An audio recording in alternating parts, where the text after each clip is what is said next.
अब आपने पुष्पा फिल्म तो देखी होगी, जिसका एक मशहूर डायलॉग है कि पुष्पराज झुकेगा नहीं साला।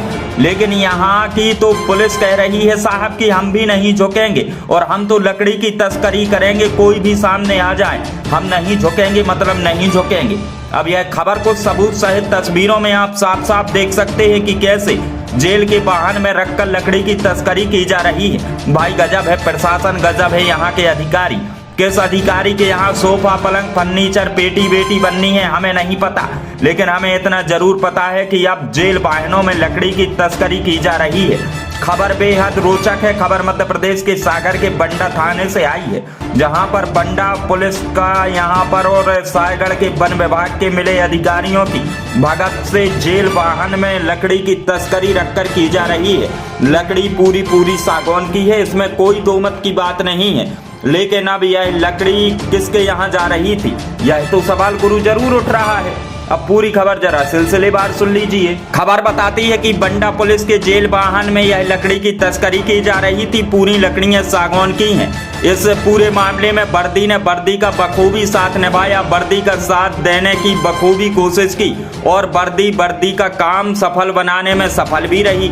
इसकी किसी को कानो कान खबर तक नहीं लगी। लेकिन तीसरी आंख कहे जाने वाले मीडिया की नजर जब इस तस्करी पर पड़ी तो फिर मामला गुरु उजागर हो गया।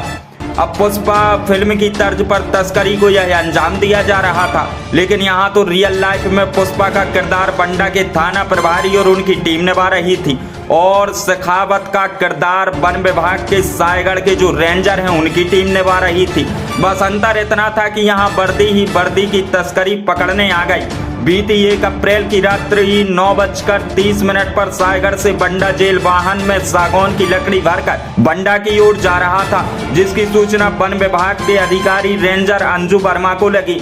अंजू वर्मा अपने स्टाफ के साथ पहुंची और इमला खेरा के पास वाहन को रोक लिया गया। लेकिन जैसे ही अंजू वर्मा को खबर लगी कि लकड़ी जेल वाहन में भरकर पुलिस के अधिकारियों के यहाँ जा रही है, तो तुरंत एक मोटी रकम लेकर वाहन को छोड़ दिया गया, उसे रवाना कर दिया गया। आखिर ऐसे आरोप लगे हैं। आखिर खाकी को देखकर खाकी का दिल पसीज ही जाता है साहब, सो यहाँ भी पसीज गया। लेकिन अब मीडिया की तो नजर पड़ी। लेकिन कहते हैं चोर कितना भी सातिर और बड़ा क्यों ना हो, लेकिन वो कुछ ना कुछ सबूत छोड़ जाता है। ऐसा ही इस मामले में भी हुआ।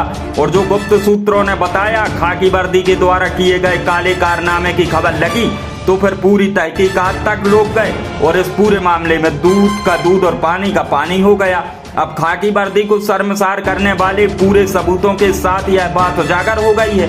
अब पूरे मामले में वन विभाग के अधिकारी सहित पुलिस विभाग के आला अधिकारी चुप्पी साधे हुए हैं, पूरे मामले को रफा दफा करने में लगे हुए हैं।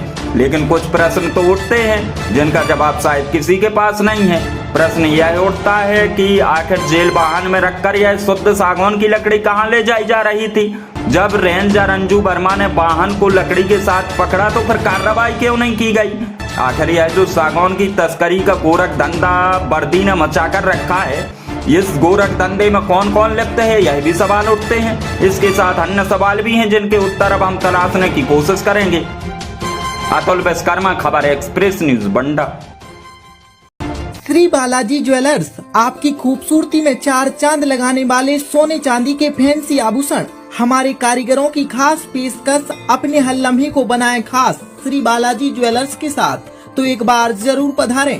प्रोपराइटर राहुल सोनी, रोहित सोनी। पता जैन चश्मा घर के बाजू में, गणेश मंदिर प्रांगण, राव मार्केट, रहली, जिला सागर।